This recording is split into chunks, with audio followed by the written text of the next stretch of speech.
এ বিষয়ে বিস্তারিত আরো জানবো। জানাতে জয়পুরহাট থেকে এই মুহূর্তে যুক্ত হচ্ছেন সহকর্মী মোয়াজ্জেম হোসেন। মোয়াজ্জেম, হঠাৎ করে আলু সংরক্ষণের সময় কেন এগিয়ে আনা হলো, এ বিষয়ে হিমাগার কর্তৃপক্ষ কি বলছে? এবং অবশ্যই আপনার কৃষক এবং আলু ব্যবসায়ীদের সাথে কথা হয়েছে, তো তারাই পরিস্থিতিতে কি ধরনের পদক্ষেপ নেওয়ার কথা ভাবছেন, জানাবেন বিস্তারিত।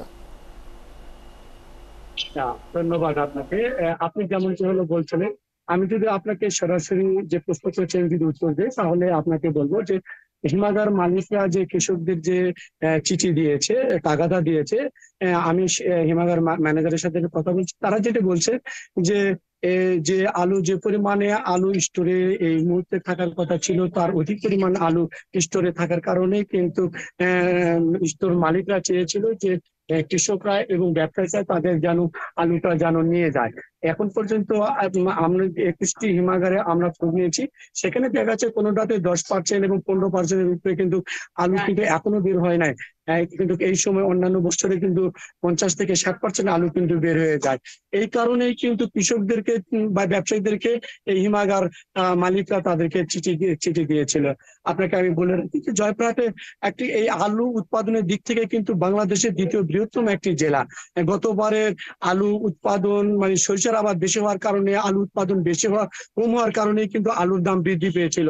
এবারে কৃষক আলুর সেই বছরে আলু মানে লাভের পোষাতে যেয়ে কিন্তু এবার আলু কিন্তু বেশি কৃষকরা উৎপাদন করছে। তাই এখানকার কৃষকরা যেটি বলছেন যে আমাদের যে আলু উৎপাদন যেটা হয়েছে, এটা কিন্তু দেখবার দায়িত্ব ছিল যে সরকারের, যেসব সরকারের যে প্রশাসনের যে দায়িত্ব ছিল যে আলু যদি উৎপাদন বেশি হয় তাহলে কি করতে হবে, আর উৎপাদন যদি কম হয় তাহলে কি করতে হবে। অর্থাৎ কৃষকরা বলছে যে আলু যদি উৎপাদন যদি কম হয় তাহলে বিদেশ থেকে ইম্পোর্ট করতে হবে, এবং যদি বেশি হয় তাহলে আমাদের আলুটাকে এক্সপোর্ট করতে হবে। তাহলেই কিন্তু আমাদের এই আলুর যে মানে সমস্যার মধ্যে যে কৃষকরা পড়ছে, তাহলে কিন্তু এই সমস্যার মধ্যে পড়বে না।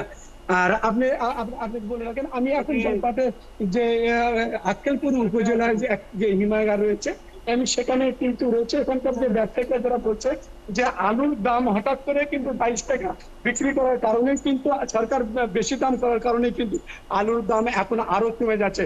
অর্থাৎ আলুর সরকার দাম যখন কমে দিয়ে 22 টাকা বেঁধে দিয়েছে, তখন কিন্তু এখানকার কৃষক এবং ব্যবসায়ীরা চিন্তা করছিল যে আলু হয়তো সরকার কিনবে, কিন্তু সরকার কিন্তু এখন পর্যন্ত কিন্তু আলু কিন্তু কিনা হয় নাই। তো আপনি এই ছিল জয়পুরহাটের আলু খবর, শেষ খবর। মজিম, ধন্যবাদ যুক্ত হওয়ার জন্য।